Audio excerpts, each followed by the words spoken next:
Okay, so I'm going to get this, I just want to get this, out before I even start this video.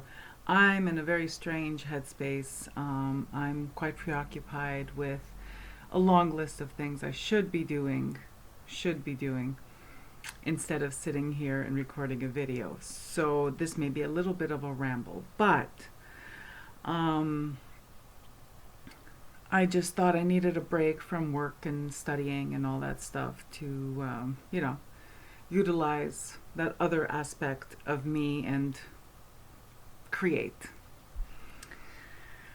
Today, in this video, I say today in this video because honestly, if I get on a roll, I'm going to record multiple videos today and you will see me look the same. And it doesn't matter because you don't come here to see what I look like. You come here to hear what I have to say. I think. I hope. Anyway, here we are. Let's talk about, or I want to talk about, I want to take a page out of Natalia from her channel Ouroboros. I want to take a page out of her book and I want to start a dialogue. I want to talk about fortune telling. I want to talk about the 500-pound gorilla in the room, which is from where I'm sitting, predictive readings. So let me, oh my gosh, okay. Clearly my book by Michael Harner had something to say about what I'm saying. Or it could just be that it wasn't sitting properly. We'll see what happens. Okay. The 500-pound gorilla in the room, predictive readings.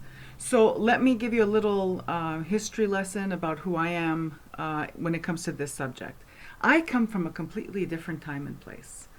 I'm fascinated. I'm watching TarotTube now. It's about 3 years.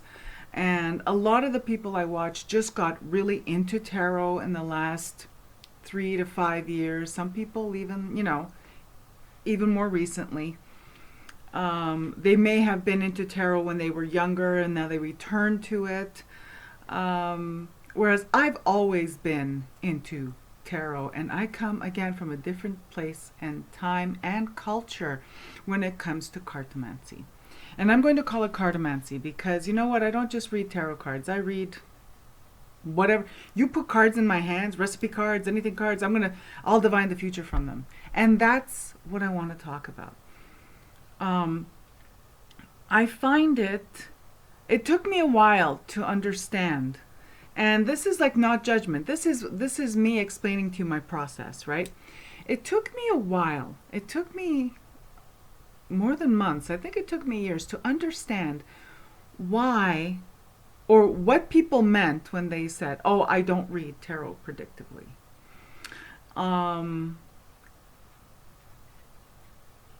It took me a while to understand that. And I have like a couple of ideas of why people say that. One, who the hell wants to be on the hook of, for predicting something that doesn't happen? So I can understand that headspace or that motivation. Another is, someone who wants to open themselves up to providing tarot readings, but don't want to get a rush of people asking them yes or no questions and timing questions and, all the stuff that people go to a fortune teller for.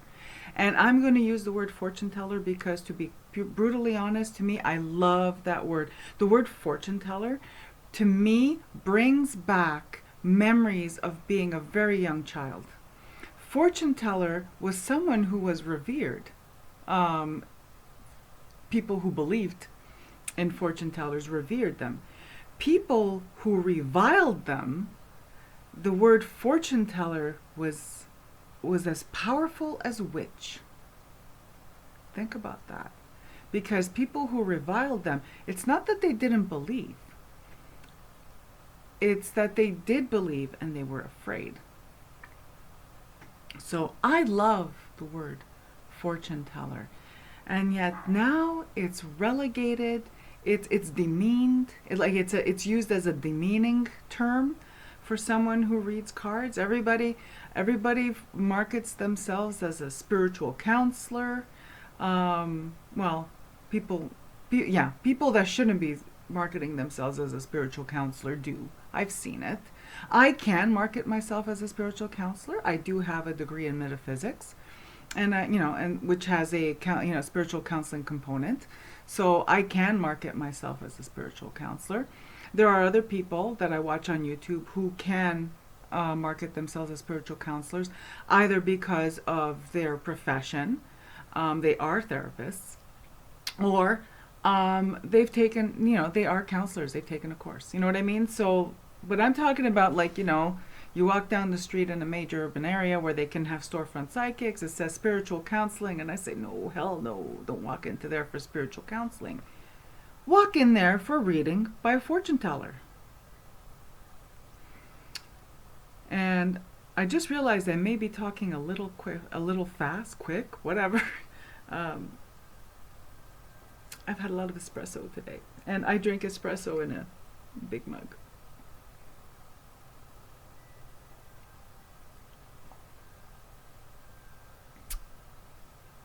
So back to what I'm saying. This whole idea, so let me go back. So for me, my culture of cartomancy is fortune telling. It is predicting the future. I would be lying if I told you that every time I do a daily draw. When I do a daily draw with, these were my not December. Oh my God. I am predicting the future. These were my November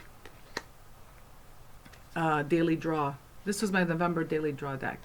When I'm doing a daily draw with tarot, I am not looking at, what's the energy for today? No. I want to know, what shit do I need to look out for today? That's why I do a daily draw.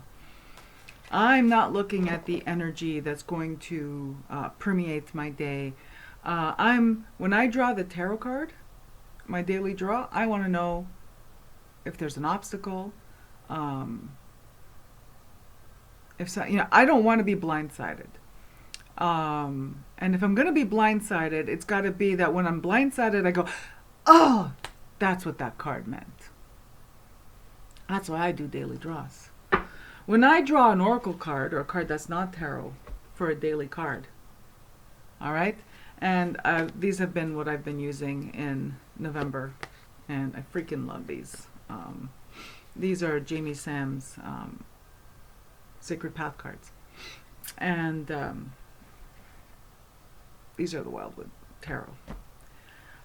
When I pick my daily oracle card for the day, I want this deck, the tarot, to warn me of shit. And if I get a positive card, I look at it and I go, okay. Looks like it's going to be uneventful. I never pick up that I'm going to have a joyous moment, because I'm just like that. I'm a cynical, pessimistic. No, I'm not really pessimistic. Like most people, I'm very complex, and I'm a contradiction. I am both optimistic and cynical at the same time. I'm cynical, skeptical, and optimistic all at the same time. So when I see, if I get a 10 of cups or the equivalent or whatever for the day, I'm going, yeah, okay, that seems all right. Seems like it's going to be okay today. But if I get a warning card from the tarot, then I heed its message, and I take it with me, and I keep my eyes open, and I'm watching. I'm watching for whatever, shit's coming down the pike. My daily oracle card is, what's the gift? I'm asking, what's the gift today? Because if I got my warning system right here, now I want to know, what's the gift that today's going to bring? And sometimes you get gifts from both kinds of, from all sources, right? Something positive happens, there's a gift in that. Something negative happens, there's a gift in that. So that's what oracle cards, whichever oracle cards I'm using for my daily draws, would be what's the gift. Sorry, the focus is shit, as usual. The production values of this TV show, not for cable. It's definitely local channel, not cable, not even basic cable. Anyway, so when I finally going back to my history with cards, I first learned how to read with these. Well, not these exact ones, because the ones I learned to read with are grimy and who knows where they ended up. But these are the exact same make, and I learned with the little Neapolitan playing cards. And I say little because, I don't know, maybe because my hands were littler when I learned how to read them, or maybe these are made littler than they were. But these are the cards I learned to read with. I was 6 years old. I learned this from the people in my family who read cards.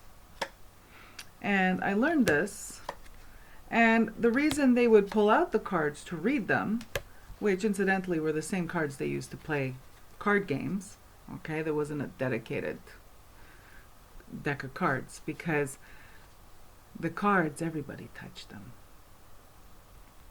because everybody played cards. So those were the cards that whoever read cards in the family used, the ones that everybody touched, because the reason they were reading the cards was to look into people's motivations, how a situation was going to unfold. It was predictive. The fact that I'm even using that word predictive is kind of strange.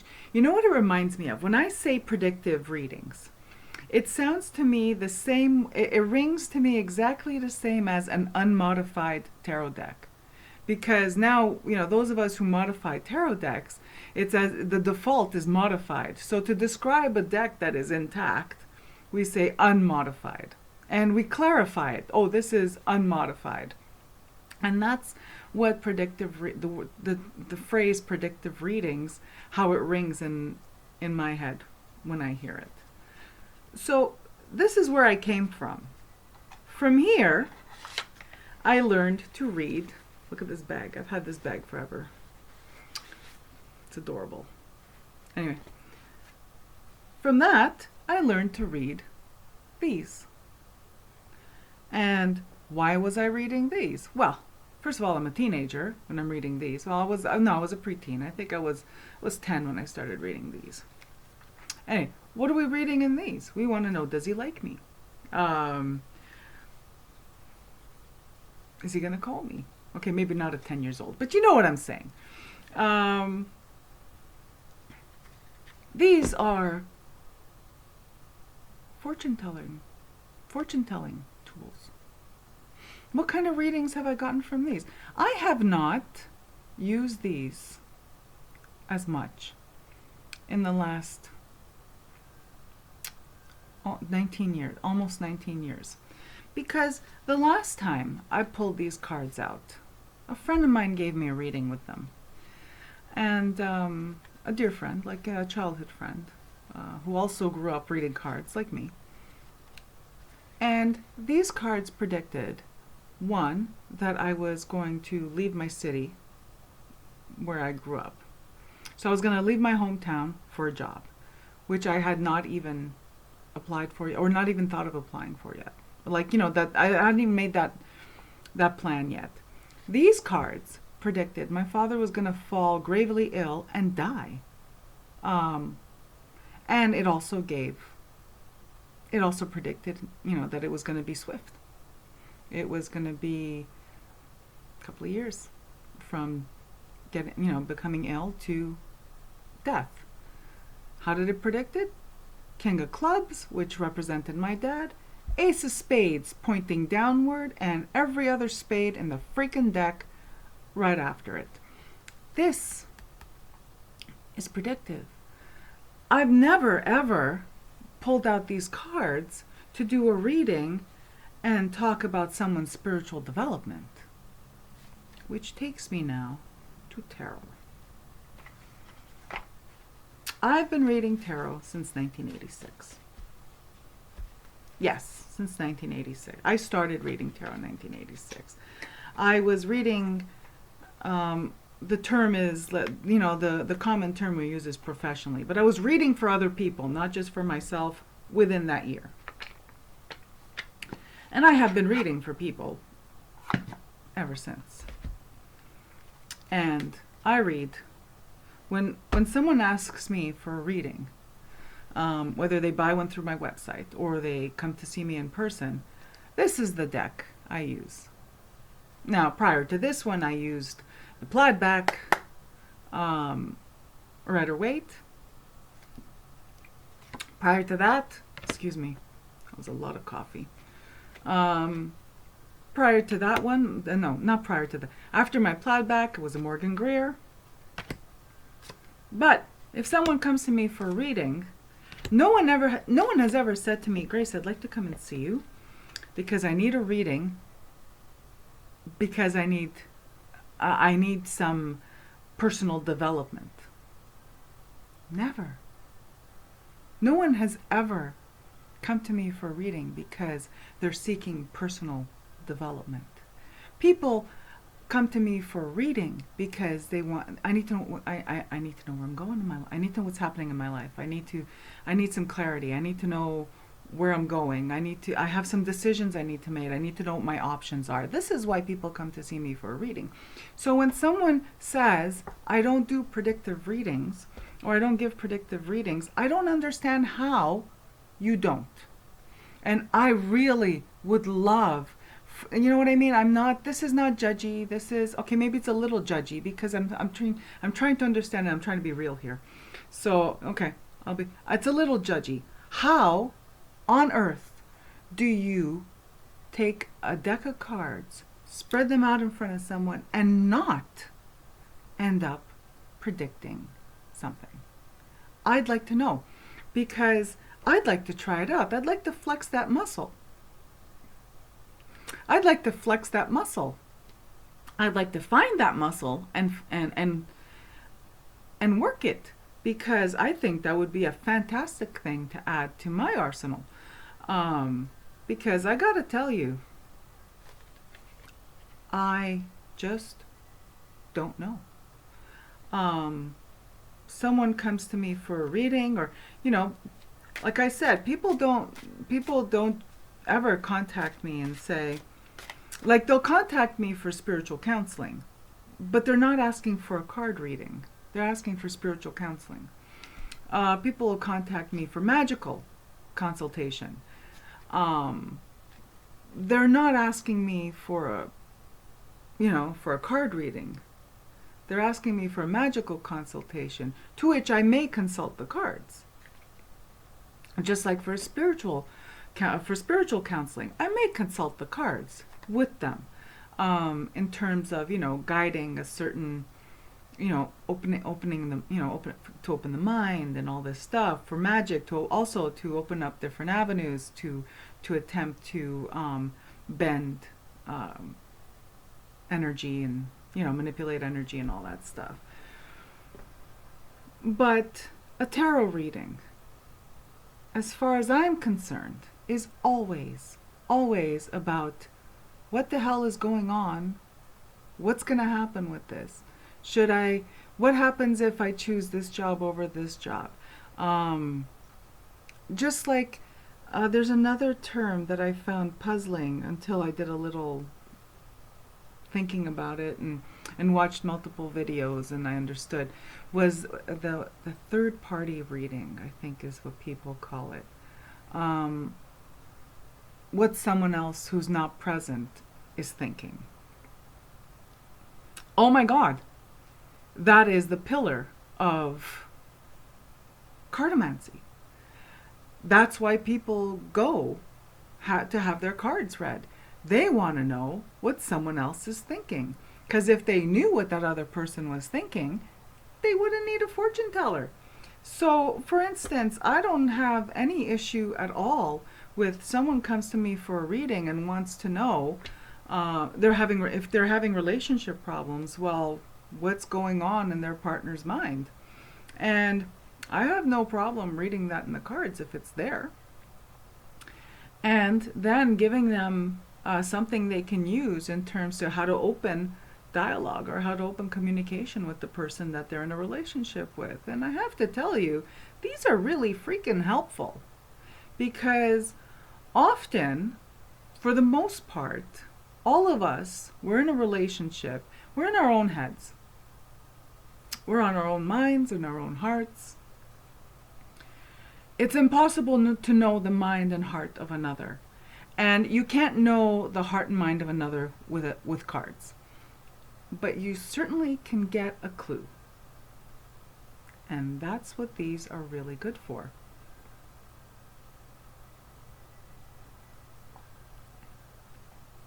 Health.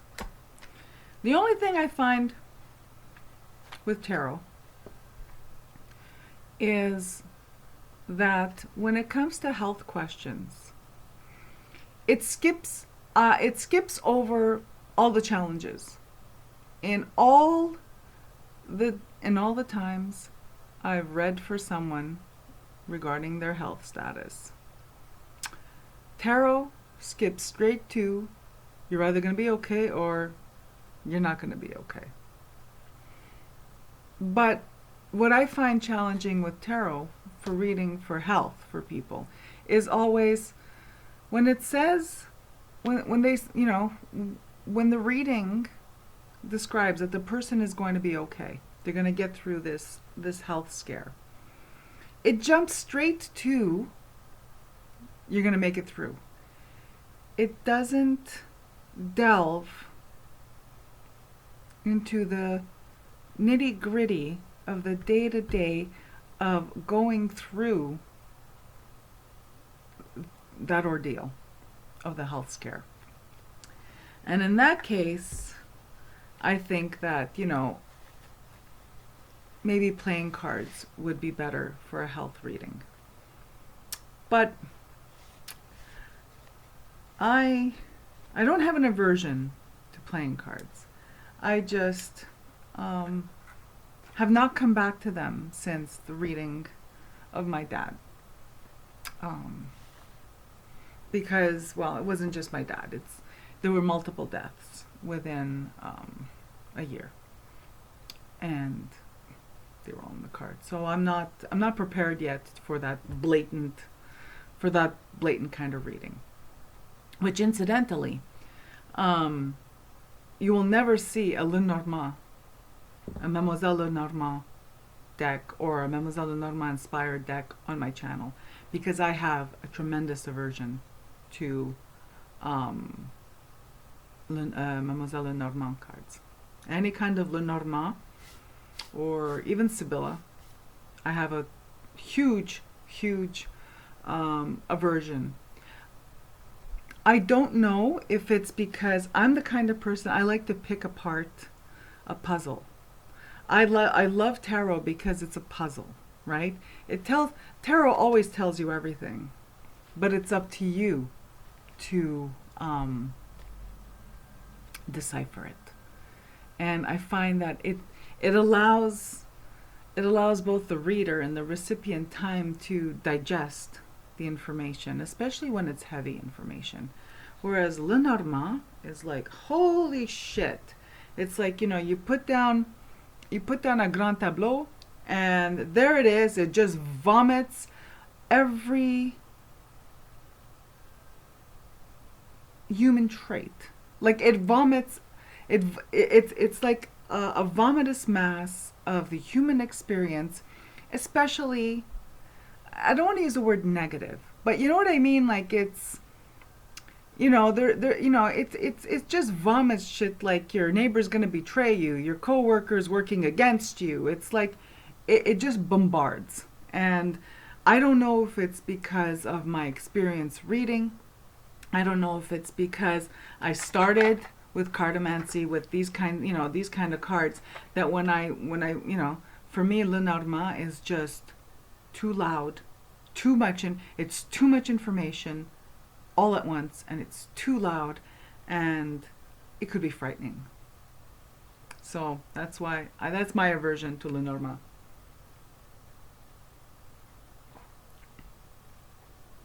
So I told you mine. I don't I am not capable. I've never been able to read tarot and not see the future. And I'd like to leave you with a little thought before I close off this video, before I end this video. Generally, people who are drawn to divination, and I'm going to generalize here because I'm not going to say it's everyone. I'm just going to say that this has been my observation, and myself included, that people who are drawn to divination come from a place where they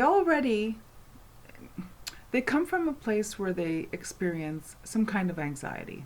Could be social anxiety, general anxiety, subclinical, diagnosed, doesn't matter. Clinical, subclinical, it doesn't matter. But it's anxiety that brings someone to the cards, whether they are reading the cards, learning to read the cards, or whether they are going to other people to have their cards read. And anxiety is a symptom of fear of the unknown or fear of the future. No one is ever, okay, that's not true.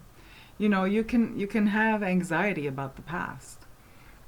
People who suffer from anxiety will ruminate over some benign thing that they said in a conversation, and it just replays in their mind over and over again because they think that they either feel exposed or they feel like they said something wrong. They feel like they're being judged. They feel like someone thinks ill of them. So when I say when I read the cards, I've never been able to not see the future. The same goes with the past. Whenever I've had questions about things that occurred in the past, whether it's me or someone who comes to me, the cards are capable, or it's not that the cards are capable, but we are capable through these cards to even shed light on past events. We can shed light on things that puzzle us from our past. We can delve into our feelings, our present feelings, and how they were, how that's informed by our past experiences. We can use the cards to read the present tense. Like when I learned these were the person who taught me how to read these. She would pull these out in order to see what is actually going on right now and what do I need to do.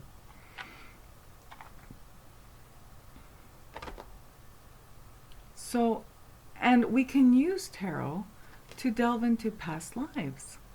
We can use tarot. We can use tarot to when someone comes to me for a reading, I never just see one future. I see multiple futures. I see multiple paths based on, and the cards will direct me and say, well, if this decision, if the seeker's decision goes this way, well, this is a potential future. And this is a potential future if they choose a different path. And this is a potential future if they decide to move away. And this is so it's not, so when people shy away from the predictive reading, I think it may be because they think that a predictive reading only shows one future. But the elegance of tarot, for instance, versus playing cards, because it is. The elegance of tarot is that it's a whole other level of prediction. It's not just that one future or the one path that person is walking. Tarot invites the seeker and the reader to explore multiple paths in the same reading. So with that, I'll end this video. So please, I'm going to put a hashtag on this one, and I hope it generates a little dialogue, and it's going to be hashtag fortune teller or hashtag fortune telling, something like that. You'll see it there, and I hope it opens up a dialogue and talk about openly discuss reading cards to see the future. That's it for me, and wishing you all a beautiful day. Bye-bye.